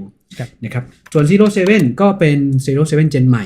ที่มีการอัปเกรดเรื่องของ Facelift ด้วยเรื่องของเทคโนโลยีด้วยนะฮะแต่อันนี้พี่ยังรู้สึกว่ายังไม่เพียงพอถ้าหากว่าจะไปต่อสู้กับพวกอย่างเช่นถ้าคุณคือราคาของคุณอ่ะมันแพนมาต่อสู้กับ G7 เนาะG7 ไม่ใช่ G6 X เผิงมันต่อสู้กับ IM6 ได้มันต่อสู้กับ 7X ได้ในราคาใกล้ๆกันนะตรงนี้แต่ณปัจจุบันอ่ะทาง D-Pol ทำราคาให้มาสตาร์ทเริ่มต้นสัก 1.0 ละใช่มันก็ถูกกว่า G6 นิดนึงในตัวเริ่มต้นใช่ดังนั้นคือแก็ปมันน้อยมากอ่ะมันก็เลยเป็นผลที่ทำให้ว่าเทคถ้าหากคุณเทียบกับ07กับ G6 อย่างเงี้ยมันคนละเรื่องอ่ะเข้าใจครับมันยังไม่ได้ใช้คำว่าพรีเมียมมันได้ขนาดนั้นใช่คือเทคคุณมีแล้วคุณมีเทค800โวลต์แล้วตัวใหม่ SDA Software Defined Architecture SDA ของฉางอันเขามีแล้วหลายๆอย่างเขามีปรับจูนใหม่ช่วงล่างไฟฟ้าที่เขาจะเอามาใหม่ในบางรุ่นมันมีแล้วคือถ้าคุณทำเป็นพี่รอคาดหวัง Major Change ละกันคือ D-Pol S07 ต้องยอมรับว่าเป็นรถที่หล่อมากในท้องตลาดของเราที่แบบว่ามันทำให้ณตอนที่เปิดตัวออกมาคนก็แบบ D-Pol อะไรเงี้ยแบบโอ้โหแบรนด์นี่บูทแตกจำได้เลยนะครับสำหรับเจนนี้พี่รู้สึกว่ามันเป็นแค่ minor change แล้วกัน facelift นิดหน่อยที่ยังต่อกรกับ G6 ไม่ได้ 7X ไม่ได้ IM6 ไม่ได้กับ Model Y จะยังไม่ได้ตัวนี้ถ้าแบบปรับปรุงนี้ขึ้นนิดนึงก็น่าจะดีแต่ว่าถ้าหากว่าสำหรับของกลุ่ม D-Pol ของคนเก่าที่เขาซื้ออยู่ก็ถ้าอยากจะให้อัปเกรดก็ประมาณนึงพี่ว่ารอดีกว่าเพราะว่ายังไม่ได้แบบเมเจอร์อะไรขนาดนั้นครับ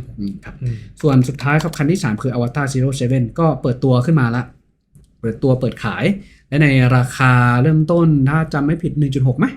ซากุประมาณ 1.649 เนาะราวๆนี้เกิน 1.5 ขึ้นมาคือมันเป็นรถสไตล์เขาเรียกว่าเป็น Avatar Generation 2 ที่เป็นดีไซน์แบบใหม่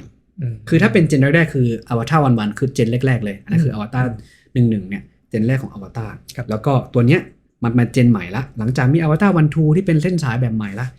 07ของตัวอวตาร07ก็เลยเอาตัวนี้มาด้วยมันจะคล้ายๆกับอวตารวันแต่คันจะเล็กกว่านิดเดียวแต่ในจะปรับเปลี่ยนในเรื่องของ Interior Design หรือการลดคอสด้านวัสดุเพิ่มบางส่วนเข้าไปเพิ่มม่านไฟฟ้าให้แล้วก็ปรับปรุงอะไรแล้วก็ให้มันเหมือนคล้ายๆกับอวตารวันในราคาที่เข้าถึงได้ง่ายกว่าเพราะตัวนี้ราคาล้านกลางแต่ถ้าจัดในเซกเมนต์จริงๆมันไปต่อสู้กับ IM แหละแล้วมันวนกลับมามันคือตัวนี้ที่เหมาะสมถ้าจากเครือของฉางอันนะตัวนี้จะเหมาะสมกับการต่อสู้กับโมเดล Y G6 IM6 7X จะอยู่ในกลุ่มนี้ดีพอจะเป็นกลุ่มที่ดันลงไปคือถ้าเขาวางโพซิชันนี้มันก็ยังโอเคแต่หลายๆคนมาฟีดแบ็กแล้วกันว่าสูงไปนิดนึงในแง่ของเรื่องของราคาแต่บางคนก็รักไปแล้วก็อยากได้อ่ะก็มีคนซื้อแต่ในรูปลักษณ์จริงๆคือรถคันนี้เป็นรถที่สวยขับดีนะครับปรับปรุงขึ้นมาก็ถือว่าอยู่ในจุดที่ต่อสู้ได้เทคโนโลยี800 โวลต์แต่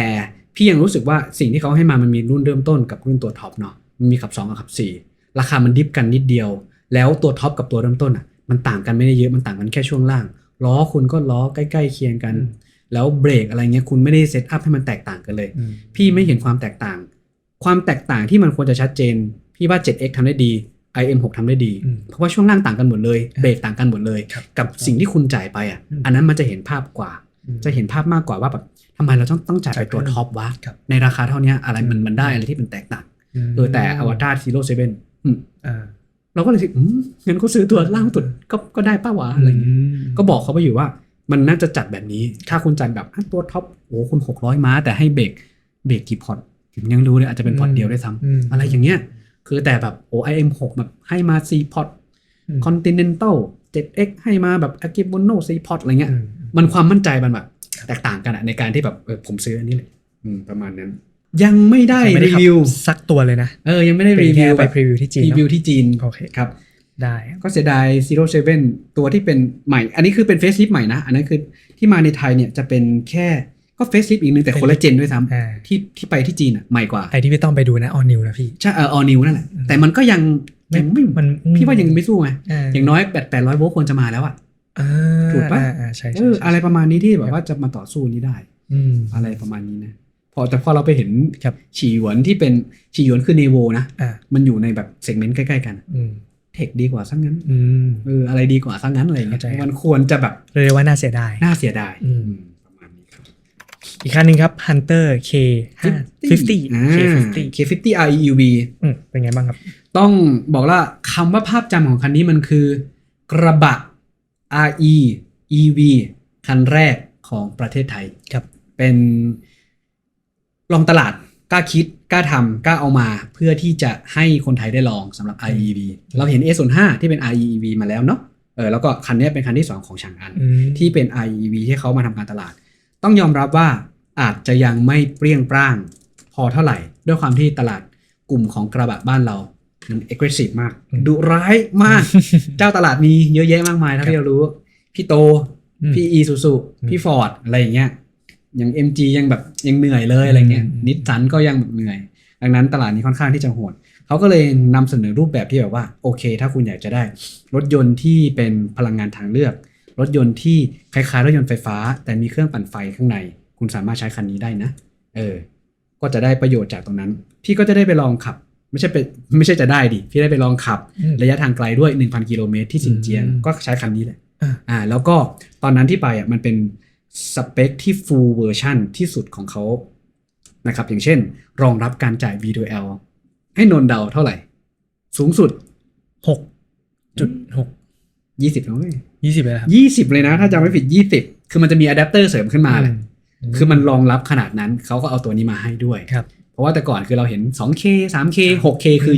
เยอะจัดๆแล้วแต่ว่าอันนี้คือ20กว่า K เลยมันเหมาะสำหรับใครเอาไปทำอะไรครับเลสเซว่านนสมมุติคุณเป็นนายหัวนะฮะไอพ่อเลี้ยงนี่ รับเหมาก่อสร้างอยู่โซนนี้ถ้าคุณแบบโอ้ตรงนี้ไซต์งานนี้รถเราอยากจะได้ไฟฟ้าใช้แต่ไม่สามารถเข้าถึงได้เราจะต้องใช้อะไรสักอย่างนึงคุณใช้ตัวนี้ปล่อยกระแสไฟฟ้าออกไปได้มันเหมือนเป็นหม้อแปลงขนาดใหญ่อันนึงเลยคุณสามารถ ทำให้ไซส์งานของคุณขนาดใหญ่คุณสามารถจ่ายจากรถคันนี้ไปได้เลยโดยที่ไม่ต้องรออะไรเงี้ยจะจัดงานหรือทำอะไรต่างๆ activity อย่างเงี้ยสามารถใส่จากรถคันนี้ได้เลยจากรถคันนี้ได้เลยนะครับเพราะตัวท็อปสุดเนี่ยที่เพิ่งเปิดตัวใหม่ที่มีการอัปเกรดในบ้านเราคาดว่าสเปคนี้เอามาใช้งานแล้วนะตัวนี้ต้องเรียกว่ามันเป็นกระบะที่ให้ฟีลลิ่งของ SUV ครับมีความนุ่มนวลในทางไกลถ้าสมมติใครที่เป็นแบบคนที่เซนซิทีฟหน่อยเรื่องของหลังคนแก่อย่างพี่เริ่มแก่มากขึ้นแล้วบางทีเราปวดหลังจะไปให้นั่งรถที่มันแบบแข็งกระด้างอะไรเงี้ยมันก็เป็นการลำบากตัวเองตัวนี้จะช่วยซัพพอร์ตได้ข้อดีของเขานี่แหละได้ความเป็นไฟฟ้าได้ด้วยแล้วก็มีน้ำมันเอาไว้เติมอุ่นใจไปชินเจียงไม่ต้องห่วงก็ถ้าไม่มีไฟก็ไปเติมน้ำมันใส่นะแต่ว่าข้อจุดด้อยของมันคือพี่ยังรู้สึกว่าเครื่องของ REEV เนี่ยมอเตอร์ที่ให้มาพี่ว่ากำลังมันน้อยไปนิดนึงนะครับถ้าอัปเกรดให้มันใหญ่มากยิ่งขึ้นสำหรับมอเตอร์หลังแล้วก็มอเตอร์หน้าเอามาช่วยในการให้มันเป็นขับ4แบบในช่วงพาร์ทไทม์อะไรเงี้ยมันก็จะสวิตช์มาเนี่ยพละกำลังมันควรจะดีมากกว่านี้มันจะทำให้การจัดการพลังงานมันดีขึ้นตัวนี้พี่ว่าซอฟต์แวร์ของเขาอาจจะยังต้องพัฒนาอีกหน่อยเพราะว่าบางช่วงแม้ว่าเราจะมีแบตเตอรี่เหลือเยอะแต่มันก็ยังแบบอยู่ดีทำไมเครื่องต้องมาปั่นด้วยทั้งที่เราไม่ได้สั่งให้มันปั่นไฟอะไรเงี้ยถ้าปรับจูนเรื่องนี้ได้พี่ว่าจะเป็นอีกอันหนึ่งที่น่าใช้งานมากๆสำหรับตัวเลือกกระบะในประเทศไทยนะครับแล้วก็อีกอย่างนึงที่คาดหวังจาก Hunter นะฮะในเจนต่อๆไปแล้วกันก็คือพี่ให้คอมเมนต์กับทางผู้บริหารว่าเราเห็นดีพอหล่อนะรอไหมถ้าเราคิดว่าเป็นทรงหล่อๆของดีพอมาเป็นแบบดีไซน์ลงกระบะคนน่าจะชอบเยอะเหมือน Tesla Cybertruck อ่ะเขาเห็นดีไซน์ของมันแปลกแล้วมันหล่อในแบบรูปแบบของหล่อแบบแปลกอ่ะผู้ชายแปลกแต่หล่ออ่ะมันดูดีอ่ะคือพี่ว่าความสามารถของทีมดีไซน์ของฝั่งของดีพอของฝั่งของชางอันทำได้ถ้าเป็นอย่างนั้นเนี่ยพี่บอกเลยว่ามุมมองของฮันเตอร์ตัวนี้เนี่ยที่เป็นแบบนักล่าจริงๆอ่ะมันนักล่าป่าแต่นี่คือเขาถ้าจำไม่ผิดเขาเอาฉลามนะฉลามหรือเอาสักอย่างหนึ่งนี่ออกมาที่ว่าถ้ามันเอ็กซ์ซีขึ้นได้กว่านี้คนน่าจะแบบหันมามองเยอะเหมือนกันโอเคแต่ต้องให้เวลาเพราะว่าตลาดกระบะมัน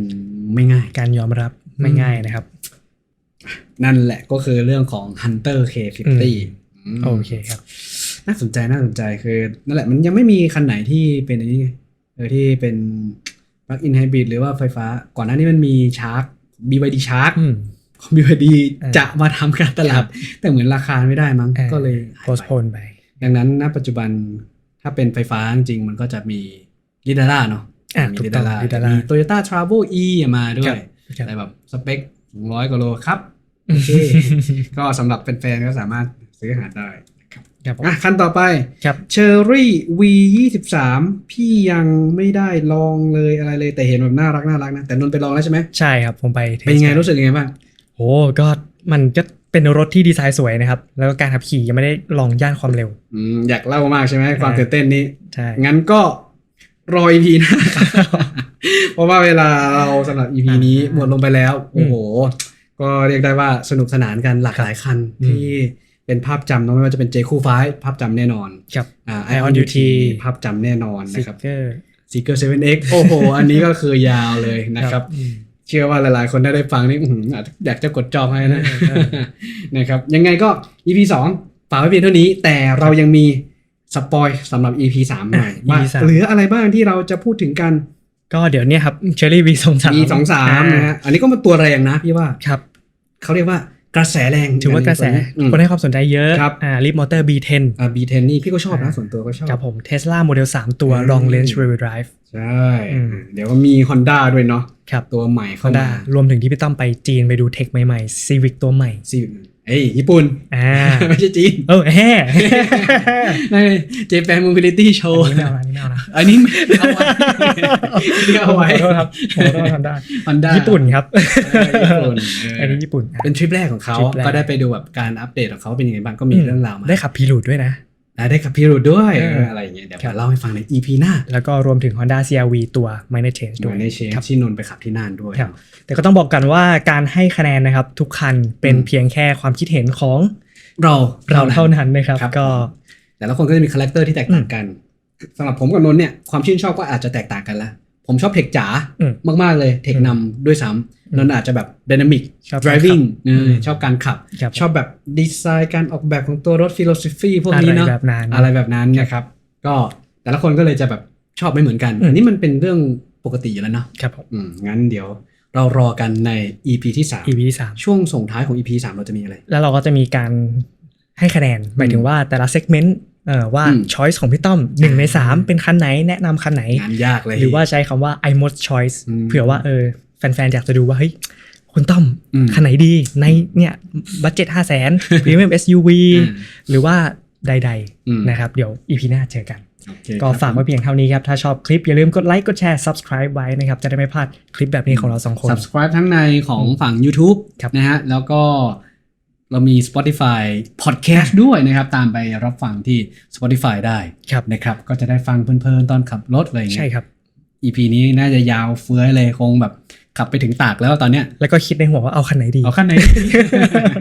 ก็ไปแวะจอดจัดว่าคันไหนดีอะไรเงี้ย ครับแล้วก็ฝากแฟนเพจนะครับ I Mod Drive ด้วยใน Facebook ตอน และ นี้ Instagram 30,000 กว่าแล้วนะ ก็ขอบคุณทุกคนด้วยครับ ปีหน้าเราจะต้องทะลุแสนให้ได้นะครับ ครับผม นะครับข้อมูลเรื่องรถค่อนข้างเยอะมากสนุกสนานมาก แล้วก็เรื่องของพลังงานสะอาดนะครับแล้วก็เน้นควบคู่กันไป ติดตามกันได้ทั้งของ iMod Drive นะฮะมิกซ์รวมกัน IT ยานยนต์พลังงานสะอาด เพราะการขับรถของพวกเรานะฮะการ drive ของ iMod เนี่ยมันไม่ใช่แค่ drive เรื่องขับรถมันคือการขับเคลื่อนสังคมให้ไปสู่สิ่งที่ดีขึ้นสวัสดีครับ